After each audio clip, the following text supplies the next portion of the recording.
Good morning. Good morning. I'm so proud of us for doing this again, Krista, bright and early in the morning. Yeah, it is early. Caffeine hasn't taken its full effect yet, but we're here and we're showing up. We're doing this. I'm so So proud I'm of us. I always look forward to it.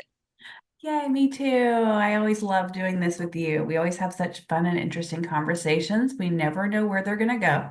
No, no, and I just love that these things that have been kind of swirling in my head and in my experience that I think other people need to know about are having a place to go. And whoever's meant to find them will find them, and hopefully they'll benefit them and they can learn and grow with us.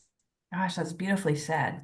And you have so much knowledge, and Krista, that you have acquired over these years.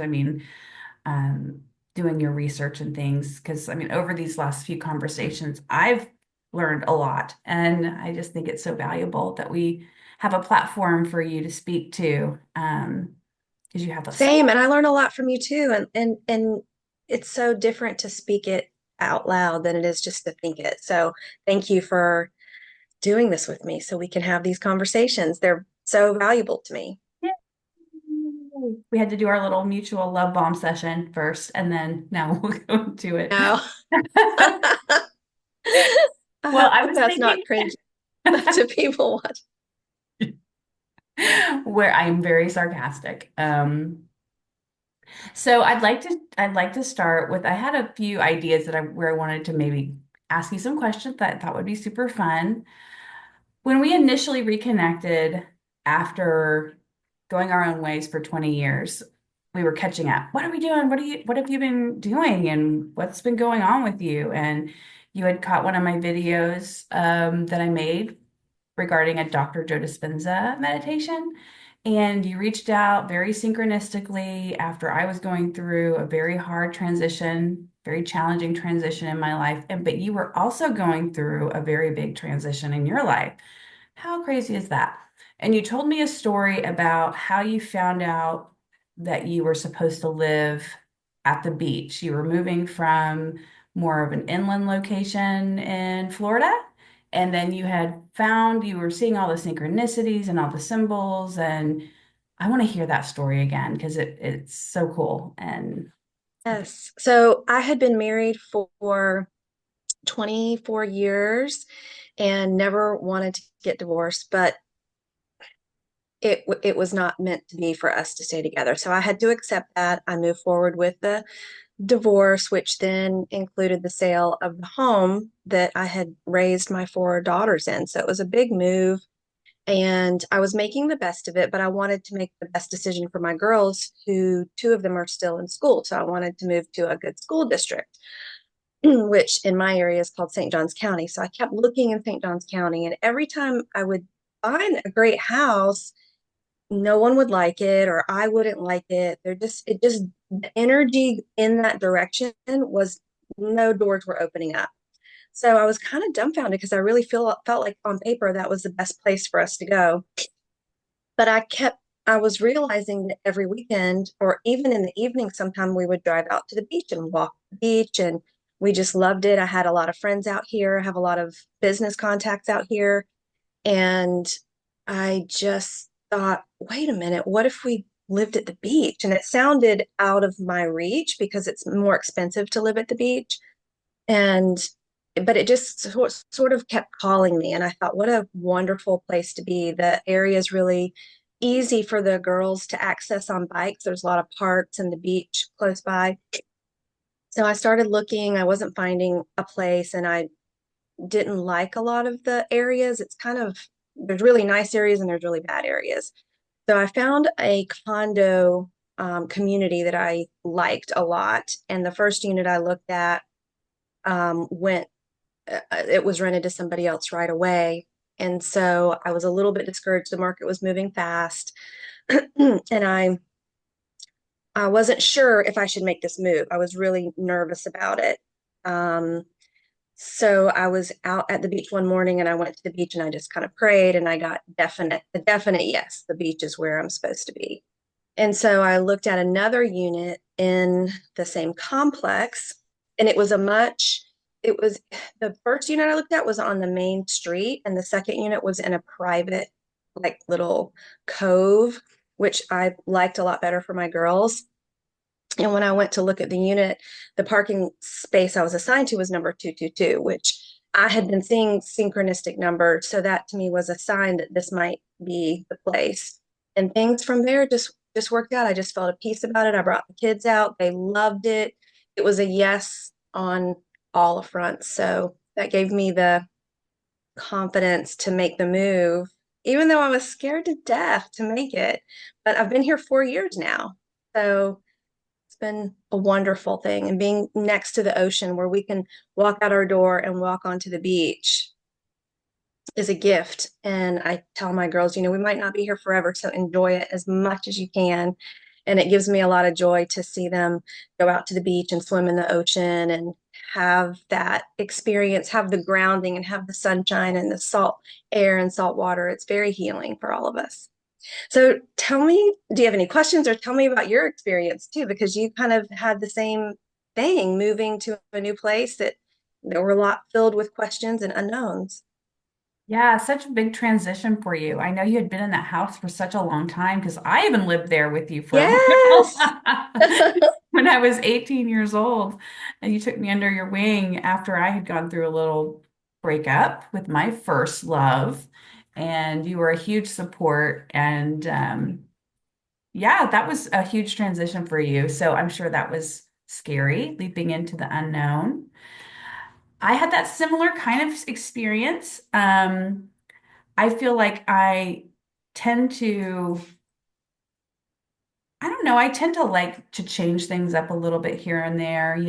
I'm at a phase in my life now where I'm looking to settle in and start growing some roots. Instead of moving around as much. But when I moved back to Jacksonville, it was very synchronistic. And when I heard you tell that story, I thought, how funny is this that you were telling the story about the angel numbers when you showed up at your apartment that you were supposed to be at. And um, you had actually helped me find my dream job when we reconnected. You had helped me find a job at this company in Boulder that happens to specialize Yes. in consciousness, raising awareness, and we'll just leave them unnamed. But you helped Oh, me find that yes. job. And I got the job and moved to Boulder, Yes. Colorado. And I mean, it was a crazy whirlwind experience. I mean, I wouldn't have even applied for the job if you hadn't told me that you received an email that they were hiring and that you thought I would be a good fit. And you forwarded it over to me. And I applied Yes. and meditated on it and did my manifestation work for 8 weeks. I didn't hear from them. And then suddenly I got a call that they wanted me to fly to Boulder for an interview. That Got the, was so it exciting. was so It was so exciting. That was so cool. I It was was, so jealous because I really wanted to work with them. And they didn't have any remote positions. And I couldn't pick up my whole world and move because of all the kids. So I was very much living vicariously through your experience. So excited for you. and it was such a cool experience. And it lasted about 3 months, and that's a whole nother story. Yep. But I had an opportunity to move back to Jacksonville, Florida. My girlfriend, Joy, and you were there, and I was excited to be around my friends again and be around you where we could, talk about this fun stuff. And she said, I have a condo that's no one's living in. You're welcome to stay there until you're able to get on your feet. And or for as long as you want, you could stay there. It's a very nice condo, and I'll rent it to you at a little bit of a discount. And I didn't really know a lot about it. But I knew I could trust her. She has great taste and she's a trustworthy friend. And I believed, and I was very gracious for the opportunity. Well, I show up, to this place and I walk up to the front door and, she gave me the address, but it really didn't like click in. I walk up to the front door and I see just over the door, it says 111, unit 111. And I have been seeing 111 and 1111. And I mean, I had been seeing it all over the place. So it was extremely synchronistic. And, as we both know, 111 typically means new beginnings and amongst many other things. Um, so I was just like, oh my God, how cool and synchronistic is that? that we have such similar aligned stories. That is the coolest thing. Like Yeah. how I think sometimes when you experience that, you may just think, oh, that's really cool. It's no big deal. It's a big deal out of all the numbers in the world that it could have been. And at the same time in our lives, these things happen. That is not an accident. That is really cool. And I think it's wonderful that we acknowledge it and just receive it and take it as a sign and as confirmation that we're in the right place at that time. And I think what's cool, what you explained in the last one of the last episodes, is with the angel numbers, it's not like you're just seeing these numbers and you're like, oh, yeah. I mean, you're seeing them everywhere. You pick up your phone and it's 111 or 222 or 333, or you're driving along the street and you see 111 on someone's license plate. Or for me, you would wake up in the middle of the night, roll over, and you look at the clock and it's 222. And it's just, and you feel that energy too that's associated with it. You just feel this sort of power running through you. And that is the cool piece about angel numbers. So it was extremely interesting to see 111 after I'd seen it all over the place. It was just following me around. You feel like it's just following you around trying to tell you something. Um, and so, yeah, angel numbers, I loved all of that and hearing about that story from you as well. What a fun thing to share. That's so Yeah. And so beyond that, we started diving into some of the things we were getting into now that we had sort of woken up to our higher spirituality and that sort of thing. You had mentioned that you had gotten into some energy work and you had some references. You had referred me to some folks, and I didn't get around to going to them, but you had also mentioned that you had decided to get your Reiki level one. And I'm curious because I know for me, I kind of went down that path as well and got some of my energy healing certifications and dabbled a little bit with that. I'd love to hear from you your experience with energy healing, some of the modalities you've tried, and how that really helped you maybe get over a energetic hump.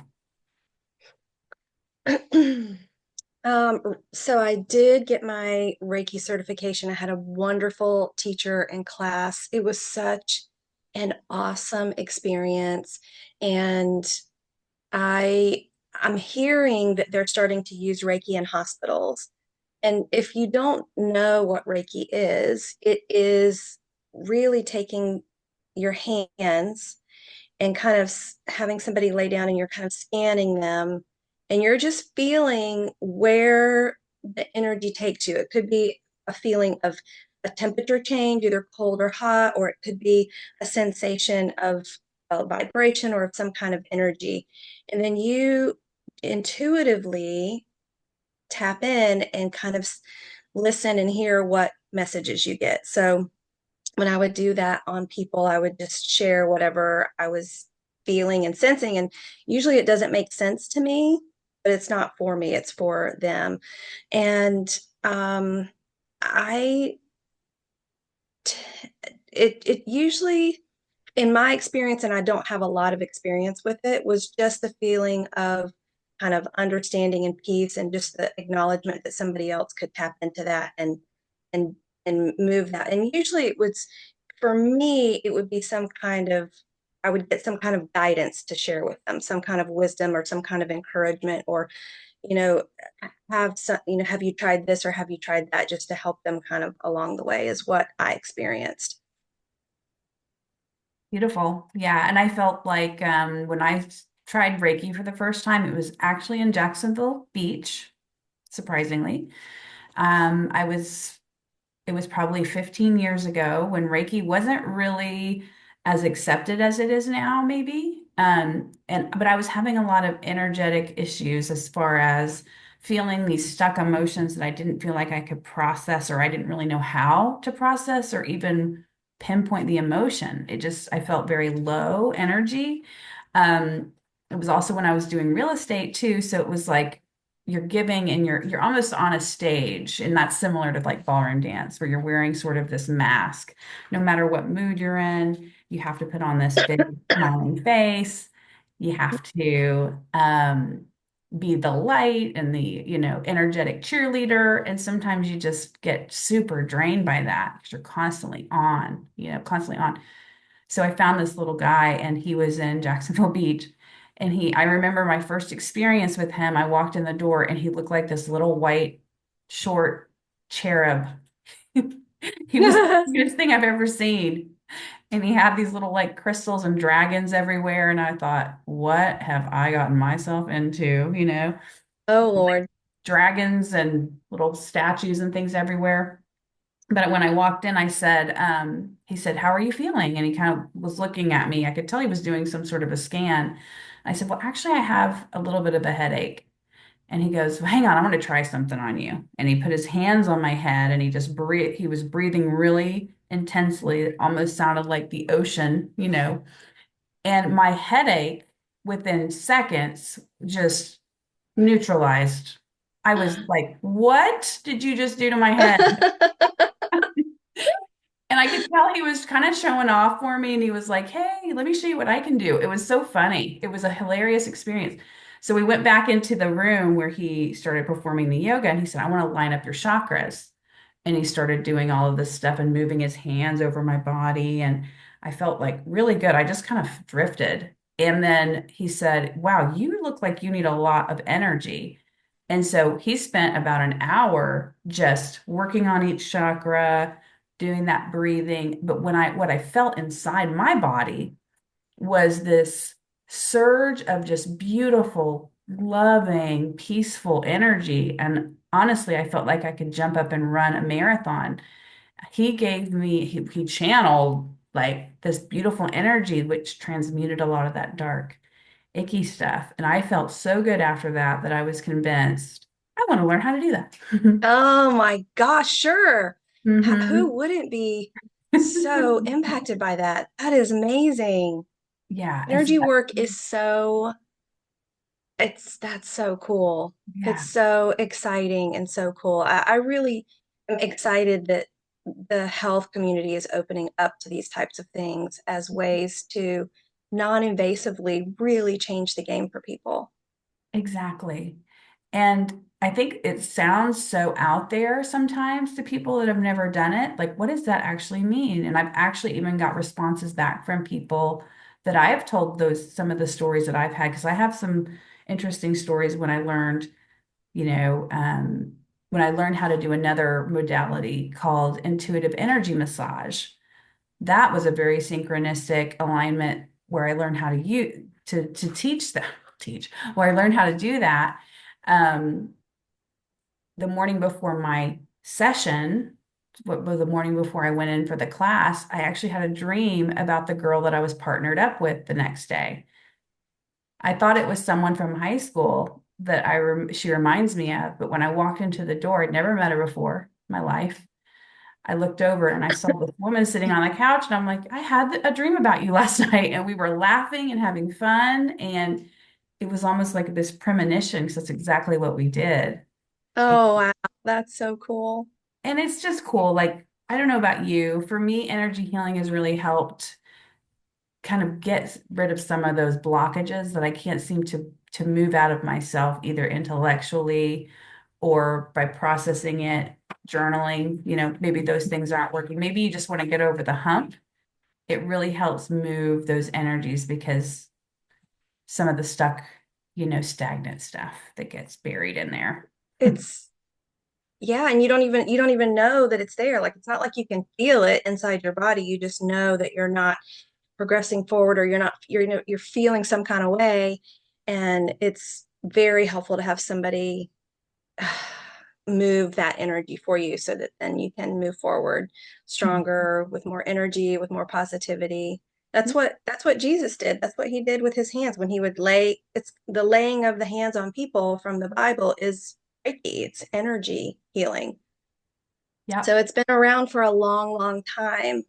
And I remember when I was in probably third grade, I was going to a very tiny Christian school in Gainesville, and I had gotten a cold. I was really sick, and I had a fever. I was weak. I wasn't well at all. And my mom wanted to take me to school, not to go to school, but to have them lay hands on me and pray for me. And they did. And the color came back to my face. My fever went away. I felt 1,000% better. It Wow. was so cool. Wow. And yeah, I mean, I guess I've experienced it throughout my life in different ways, and it is really powerful. And I don't think we do enough of it because in my whole life in the church, that was probably the only time that ever happened. And I could have used it a lot more than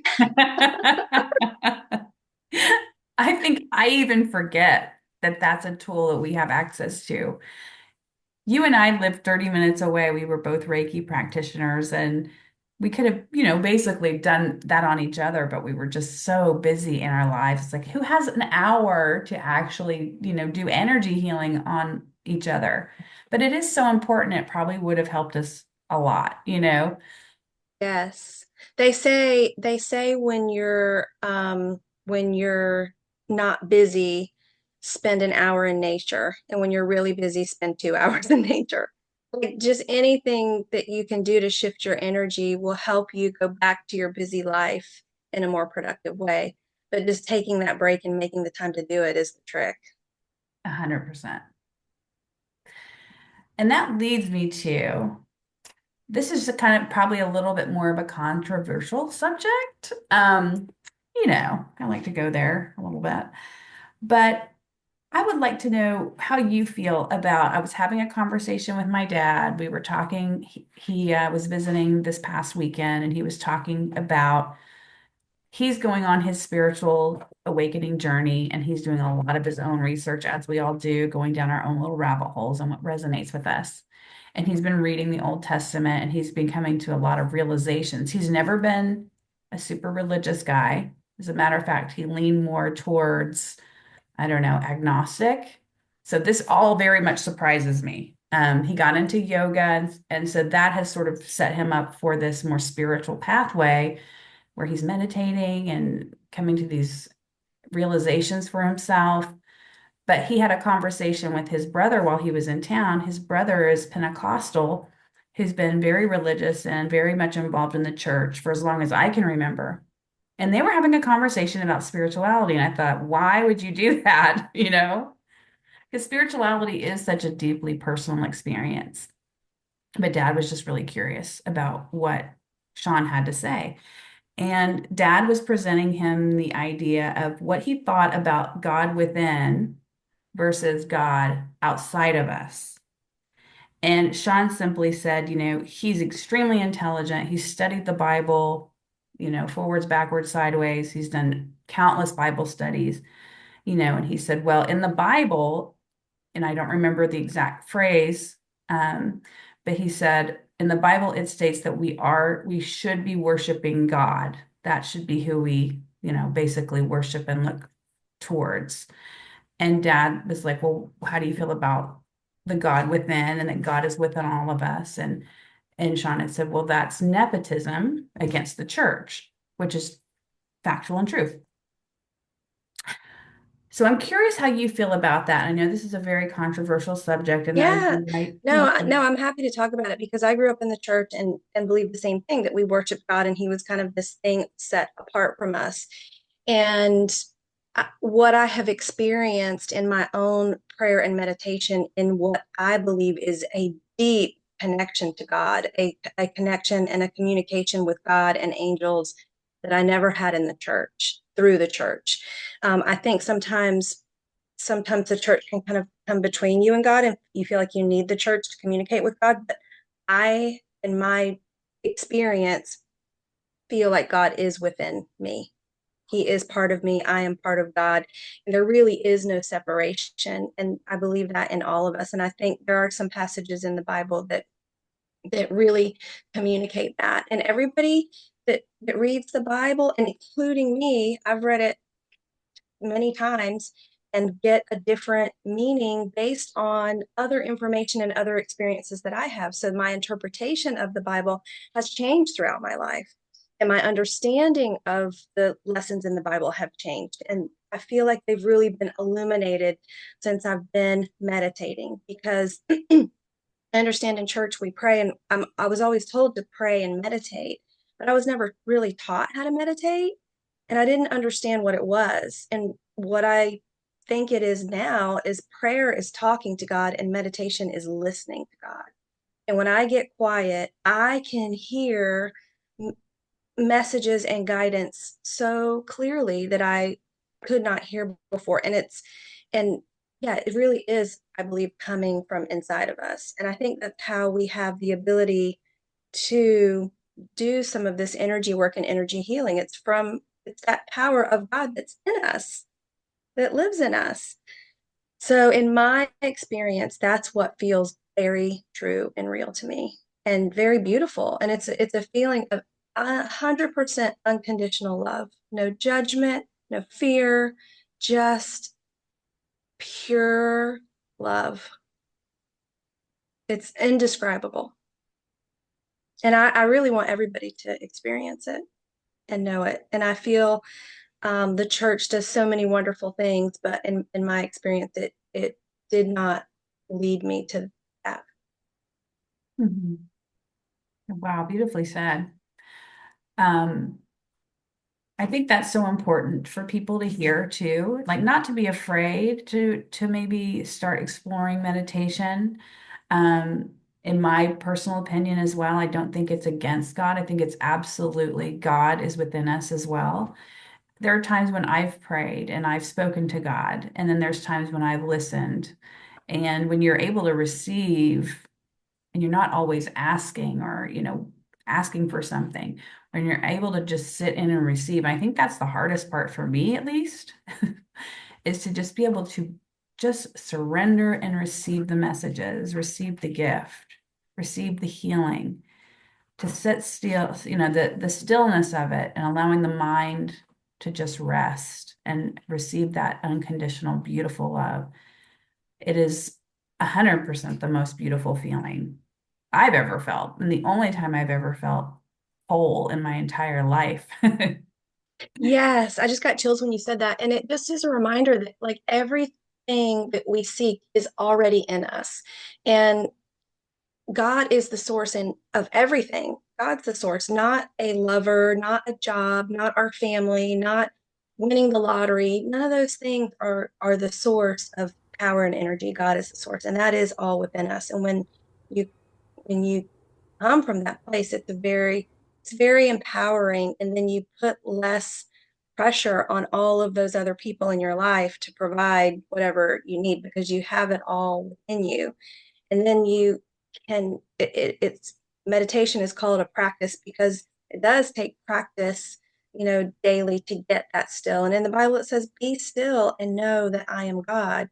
So getting to that still place when you can hear is has been has been the thing that has opened all the doors for this whole journey that I've been on. And I will say too that some people are afraid of meditation because they say it can open you up to not only good energies but bad energies as well, which I believe to be true.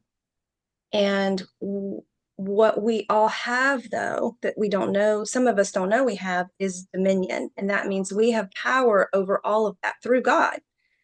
So just for people to know that if they encounter something that they feel icky about or negative or afraid of, they have power to send it away. And when that happens to me, I say, get out of here in Jesus' name. You are not welcome here. And that energy flees because it says in the Bible that it will flee because we have dominion over all of that. So I think that has helped me a lot as I've been on this journey because sometimes I do encounter things that I don't like, but I just send them away. And it's rare that that happens, but I think it's important for people to know that they have dominion in any situation, not just in meditation, but in any situation they can have dominion. That's a really cool thing that you said that, because in my experience as well, when you are in a lower state of consciousness, when you're starting to meditate or your energy levels are a bit lower, um, you know, one thing that I heard, and I'm jumping around, one thing that I heard that really helped me was when you're in a state of meditation, you tend to get in a very high vibrational state. And so lower dimensional thingies, whether they're energies or whatever they may be, thoughts, because they're all pretty much the same, those things cannot come into an environment that's at a high vibrational frequency. They don't match that vibration. But when you're going into a meditation and maybe you're in a lower state of being, and that's most of us. I mean, like right now, I could say I'm not trying to say that I'm always in high vibration states. I've been having some pretty wild, dark dreams lately, and I know a lot of that is the shadow work, and a lot of that too is um, needing to work on elevating the vibration a little bit more, meditation and that sort of thing. But you always have dominion and you can always send that away. And that firm, just you are not welcome here in Jesus's name, like you said, is so powerful. And I've experienced that too. I've even heard, I don't know if it was my angels or my guides. I've even heard my guides say in the back of my head, leave her alone. I've heard that when I was having some sleep paralysis.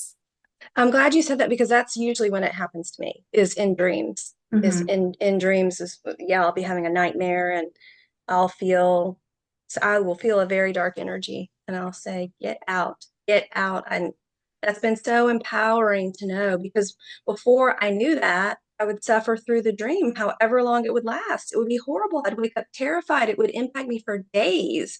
And now I just say, get out, get, and I'm not fearful because I know exactly what's happening and I know I have the power to get rid of it and it flees. Yeah.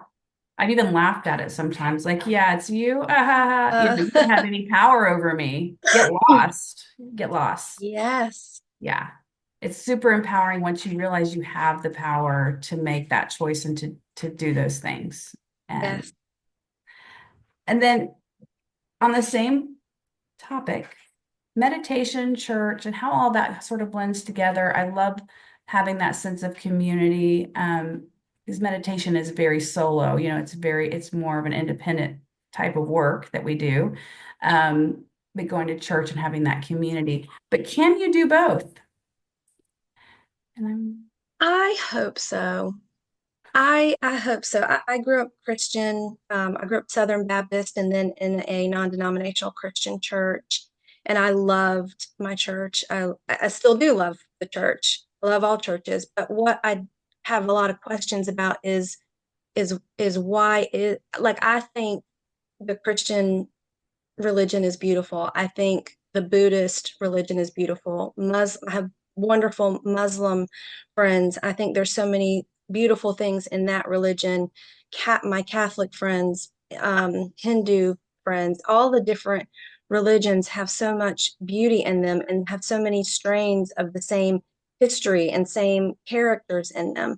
And why would we say that one religion is going to go to heaven and one isn't? I think that's a big fallacy.